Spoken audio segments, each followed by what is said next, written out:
70 साल पहले हमको बोलने का भी अधिकार नहीं था। जब हम बोलते थे तो हमारी जीभ काट दी जाती थी, और जब सुनते थे तो कानों में शीशा पिघला कर डाल दिया जाता था। आज हमारे जो पिछड़े वर्ग के लोग हैं, आज बाबा साहब के, आज मैं मंच पे बोल रहा हूँ, ये बाबा साहब की बदौलत है, न किसी को नेता की न किसी की।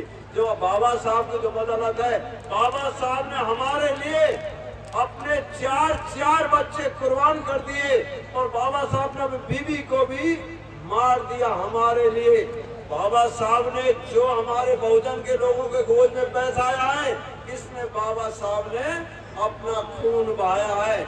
आज बाबा साहब के पास इतने डिग्रियां थी, आज तक कितने विश्व पर किसी के पास आज तक इतनी डिग्रियां पैदा नहीं हुई।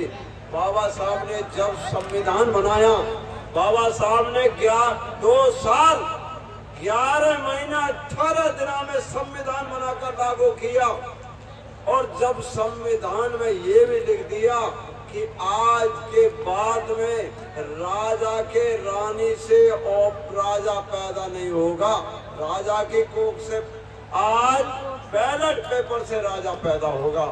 बाबा साहब ने संविधान में ये भी, जिस दिन बाबा साहब वोट मांगने का अधिकार गए थे, जब लंदन वोट मांग रहे थे, कुछ लोग कह रहे थे बाबा साहब ने 2 वोट का अधिकार लिया था, 2 वोटों का अधिकार लिया था, और कुछ लोगों ने, पंडित जवाहरलाल गांधी नेहरू जी ने वोट ये कहा कि 1 वोट होनी चाहिए। दलित के लोग हैं, खाद छीलते हैं, चमड़ा छीलते हैं, इनको राजनीति में आने की कोई जरूरत नहीं है। बाबा साहब ने एक ही बात कही, नहीं, चाहे बाल्मीकि झाड़ू लगाने वाला हो और चाहे राजा हो, 1 वोट 1 वैल्यू होनी चाहिए।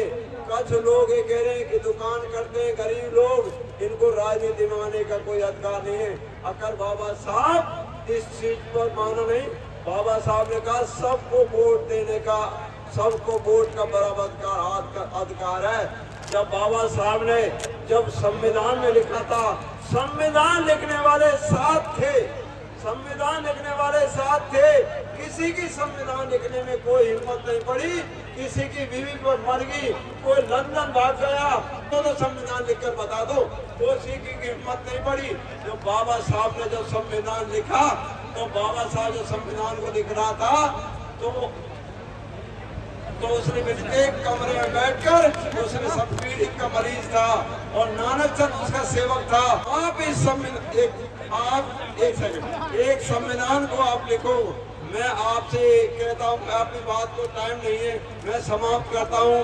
हम सारे लोग जय भीम जय भीम जय भीम करते हैं। जय भीम कोई राजनीतिक मुद्दा नहीं है। जय भीम ने हमको वोट डालने का अधिकार दिया है। जय भीम ने हमने वोट डालने का अधिकार दिया है। जय भीम ने कहा है जो हमारे काम आता हो, जो हमारे दिन रात काम आता हो, उसको वोट डालने का अधिकार हो। जो हमारी वोटों को मिसयूज कर भाग जाता हो, हमारी वोटों का हमारे काम नहीं आता हो, बाबा साहब ने उनके वोट देने का अधिकार नहीं दिया था। मैं अपनी बात को समाप्त करता हूँ। जय भीम जय भारत खुदा।